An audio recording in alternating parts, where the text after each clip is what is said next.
ஆண்டவராகிய இயேசு கிறிஸ்து உயிர்த்தெழுந்த பிறகு தன்னுடைய பிரசன்னத்தை கண்ட சீஷர்களுக்கெல்லாம் முதலாவதாக சமாதானம் உண்டாவதாக என்று கிறிஸ்து வாழ்த்தினார். அப்போ எந்த மனுஷர்களை அவர் சந்தித்தாரோ உயிர்த்தெழுதலுக்கு பின்பு அவர் சந்தித்த மனுஷர்களை எல்லாரையும் உங்களுக்கு சமாதானம் உண்டாவதாக, உங்களுக்கு சமாதானம் உண்டாவதாக. அப்போ அவர் சொன்னது மிகுந்த அர்த்தமுடைய ஒரு வார்த்தை. என்னது கொண்டு சொன்னால், மனுஷா, நான் உனக்காக எல்லாவற்றையும் சிலுவையில் செய்து முடித்திருக்கிறேன். அப்போ யோவான் 19:30 எல்லாம் முடிந்தது என்று சொல்லப்பட்டிருக்கிறது. அதை அப்படியே கிங் ஜேம்ஸ் வெர்ஷனில் இட் இஸ் ஃபினிஷ்ட் என்று தெளிவாக சொல்லப்பட்டிருக்கு.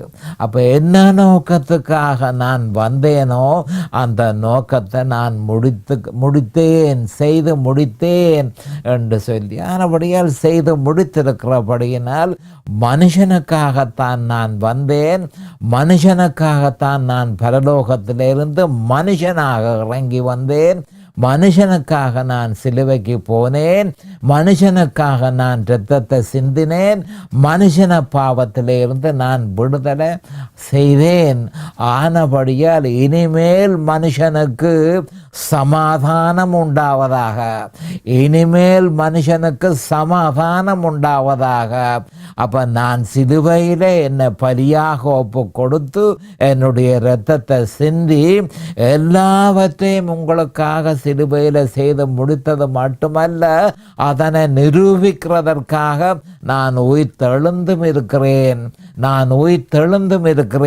அப்போ உயிர்த்தெழுந்த பிறகு அவர் சொன்ன வார்த்தை என்ன மாதிரி என்று சொன்னால், உங்களுக்கு சமாதானம் உண்டாவதாக.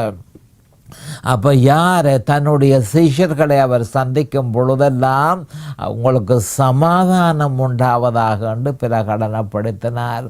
அப்போ இயேசு கிறிஸ்து ஒரு சமாதானம் என்பதை நாம் அறிந்து கொள்ள வேண்டும்.